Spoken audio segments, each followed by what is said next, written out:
Hello दोस्तों, मैं अंकित कुमार शर्मा। स्वागत है हमारा अपना यूट्यूब चैनल दोनों भाई में। आज हम लोग देखेंगे क्लास 10 का एक चैप्टर है जिसका नाम है प्रकाश का प्रवर्तन यानी रिफ्लेक्शन ऑफ लाइट। तो सबसे पहले हम लोग देखेंगे कि प्रकाश का प्रवर्तन में ये क्लास 10 का चैप्टर नंबर 1 है, प्रकाश का प्रवर्तन। तो प्रकाश का प्रवर्तन समझने से पहले सबसे पहले हम लोग समझेंगे प्रकाश के बारे में कि आखिर प्रकाश है क्या। तो कहता है कि प्रकाश जो है से एक प्रकार की ऊर्जा है ना। प्रकाश जो है से एक प्रकार की क्या है, ऊर्जा है, जिसकी सहायता से हम किसी भी वस्तु को क्या कर पाते हैं, देख पाते हैं। तो प्रकाश जो है से एक प्रकार की ऊर्जा है जो हम उसकी सहायता से किसी भी वस्तु को क्या कर सकते हैं, देख सकते हैं। कहता है कि प्रकाश जो है, प्रकाश ये बात किया जाए तो अलग अलग वैज्ञानिकों के अनुसार प्रकाश का अलग अलग नाम दिया। तो कहता है कि न्यूटन के अनुसार कहा जाता है कि प्रकाश जो है वो किससे मिलकर बना है, कणों से। न्यूटन के अनुसार प्रकाश जो है से कणों से मिलकर बना है। आप सब्जेक्टिव क्वेश्चन करेगा कि किनके अनुसार प्रकाश जो है से कण से मिलकर बना है, कणों से मिलकर बना है। तो किनके अनुसार, न्यूटन के अनुसार। आगे बोलता है एक वैज्ञानिक थे जिनका नाम था हाइजेन के अनुसार प्रकाश क्या है। तो कहता है कि हाइजेन के अनुसार देखा जाए तो प्रकाश जो है से एक प्रकार का क्या है, तरंग है, अर्थात हम इसको बोल सकते हैं कि वेव है। तो आगे बढ़ते हैं। अब कहता है कि प्रकाश जो है, प्रकाश देखा जाए तो प्रकाश का कुछ गुण होता है। प्रकाश का क्या होता है, कुछ गुण होता है, जिसे हम क्या बोलेंगे, इसको प्रॉपर्टी बोलता है। कहता है कि प्रकाश जो है, प्रकाश एक प्रकार का विद्युत चुंबकीय तरंग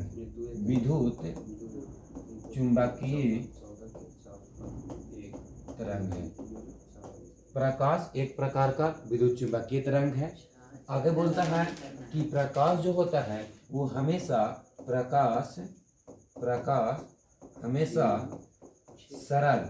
सरल या सीधी रेखा बोल सकते हैं, सीधी रेखाओं में गमन करती है। प्रकाश हमेशा सरल या सीधी रेखाओं में गमन करती है। कहता है कि प्रकाश हमेशा सीधी रेखाओं में क्या करती है, गमन करती है। अब बात आता है कि प्रकाश की चाल। तो बात बोलता है कि अलग अलग माध्यमों में जो होता है वो प्रकाश की चाल क्या होती है, अलग अलग होती है।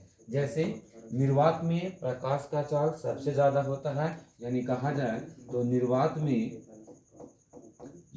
में प्रकाश का जो चाल होता है वो होता है 3 गुना 10 के पावर 8 मीटर प्रति सेकेंड। तो इसी को हम बोल सकते हैं 3 लाख किलोमीटर पर सेकेंड। यानी याद रखिएगा, निर्वात में प्रकाश की चाल जो होता है वो होता है 3 गुना 10 के पावर 8 मीटर पर सेकेंड।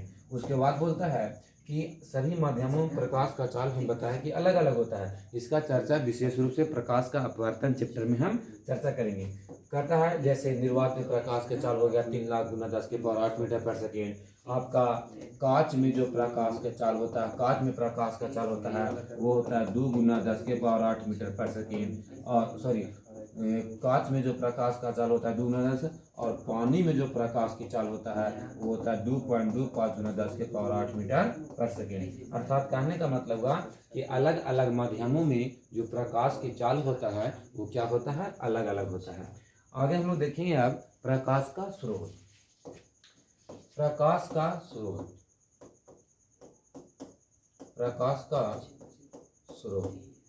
यानी कि सोर्स ऑफ लाइट।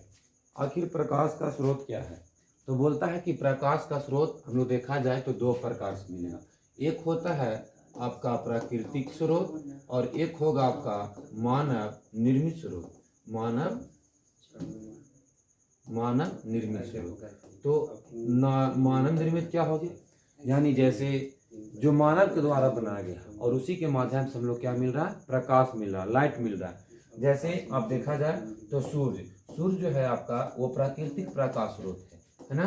तो सूर्य जो हो गया आपका कैसा प्रकाश स्रोत हो गया, प्रकाश का स्रोत है, लेकिन कैसा, प्राकृतिक। उसी प्रकार से मानव निर्मित में देखा जाए तो लालटेन हो गया, लालटेन यानी जलता हुआ लालटेन हो गया, मोमबत्ती हो गई, यानी ये सब जलता हुआ लालटेन, जलती मोमबत्ती है ना, मोमबत्ती ये इत्यादि, ये सब जो है वो मानव निर्मित स्रोत है।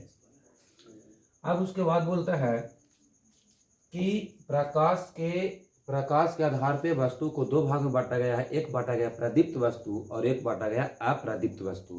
प्रदीप्त वस्तु क्या है? तो जो प्रकाश को उत्सर्जित करेगा, अर्थात जिसे हम जलाएंगे या ऐसे सॉरी, जो प्रकाश को उत्सर्जित करता है, प्रकाश को क्या करेगा? उत्सर्जित करेगा, उसे बोलेंगे हम प्रदीप्त वस्तु, या इसी को बोलते हैं दीप्तिमान वस्तु। और जो प्रकाश को उत्सर्जित नहीं करेगा उसे हम बोलेंगे अप्रदीप्त वस्तु। अप्रदीप्त जैसे आपको हो गया लकड़ी हो गया, उसके बाद आपका टेबल, किताब, ये सब क्या है? अप्रदीप्त, यानी ये प्रकाश उत्सर्जित नहीं करता है। प्रकाश और आपका प्रदीप्त वस्तु में क्या हो गया? मोमबत्ती,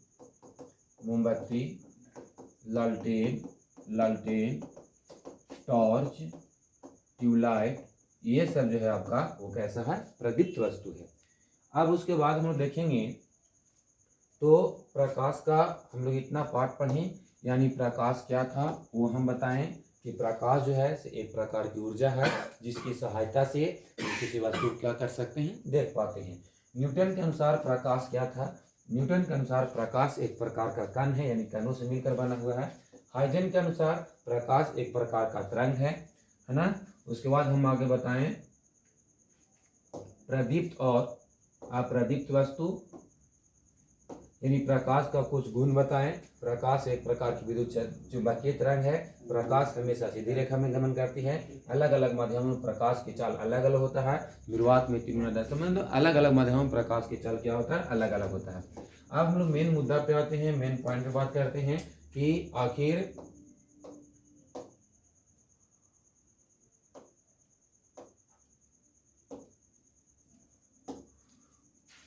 हम लोग मेन टॉपिक पे आते हैं। ये प्रकाश क्या है? ये हम बता चुके हैं। प्रकाश एक प्रकार की ऊर्जा है जिसकी सहायता से हम किसी वस्तु को क्या कर सकते हैं? जिसकी सहायता से हम किसी वस्तु को क्या करते हैं? देख पाते हैं। जिसकी मदद से हम किसी वस्तु को क्या कर सकते हैं? देख पाते हैं। उसके बाद हम बताएं प्रकाश का गुण बताएं। प्रकाश का गुण बताएं कि प्रकाश हमेशा सीधी रेखा में गमन करती है। प्रकाश जो है हमेशा किस रेखा में गमन करती है? सीधी रेखा में, अर्थात सरल रेखा में। बहुत ही इंपॉर्टेंट ऑब्जेक्टिव है।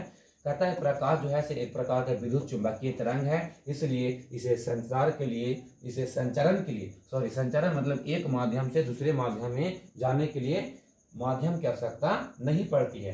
कहता है कि प्रकाश जो है प्रकाश अपारदर्शी वस्तुओं की तीक्ष्ण छाया बनाती है। प्रकाश की चाल निर्वात में सबसे अधिक होता है। यह हम पहले बताए कि निर्वात में प्रकाश की चाल जो होता है वो होता है 3 × 10⁸ मीटर पर सेकेंड। अब हम लोग मेन टॉपिक पे आते हैं, प्रकाश का प्रवर्तन। इसमें प्रकाश का किरण पुंज पढ़ना है। किरण पुंज किसे कहते हैं? तो किरणों के समूह को हम किरण पुंज कहते हैं। किरण पुंज 3 प्रकार के होते हैं। इसका चर्चा हम थोड़ा सा कर लेते हैं। यानी किरण का पुंज होता है 3 प्रकार के। तो उसके बाद हम लोग आएंगे प्रकाश के प्रवर्तन पे। किरण पुंज 3 प्रकार से होते हैं। पहला होता है समांतर किरण पुंज, किरण पुंज। दूसरा होता है अभिसारी किरण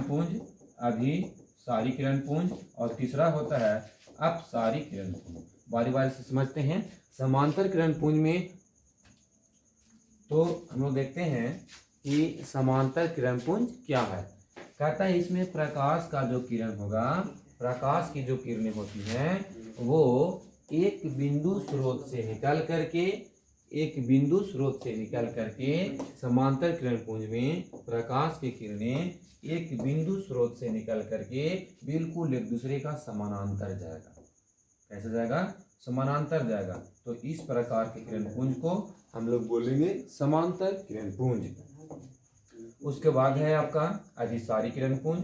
तो अभिसारी किरण पुंज में कहता है कि प्रकाश की किरणें किसी बिंदु स्रोत से निकल करके एक बिंदु पर आन करके जमा होते हुए प्रतीत होगा। जमा होते हुए क्या होगा? प्रतीत होगा। इसे हम बोलेंगे अभिसारी किरण पुंज। इसमें ध्यान दीजिएगा कि इसके बीच जो होता है से प्रकाश की किरणों के बीच की दूरी धीरे धीरे घटती जाती है ना। ये ऑब्जेक्टिव पूछ सकता है किस प्रकार के किरण पुंज में प्रकाश की किरणों के बीच की दूरी घटती चली जाती है। वो है आपका अभिसारी किरण पुंज। और तीसरा है आपका अपसारी किरण पुंज। इसमें एक बिंदु स्रोत से निकल करके प्रकाश की किरणें एक दूसरे से फैली हुई चली जाती है, जिसे हम बोलेंगे अपसारी किरण पुंज, अपसारी किरण पुंज। और इस प्रकार में इस प्रकार किरण पुंज में प्रकाश की किरणें एक बिंदु स्रोत से निकल करके फैलती हुई चली जाती है। उसके बाद हम लोग कल चर्चा करेंगे प्रकाश का प्रवर्तन, कि प्रकाश का प्रवर्तन क्या है। इसका विशेष रूप से चर्चा हम कल का क्लास में करेंगे। आज तक यही, थैंक यू।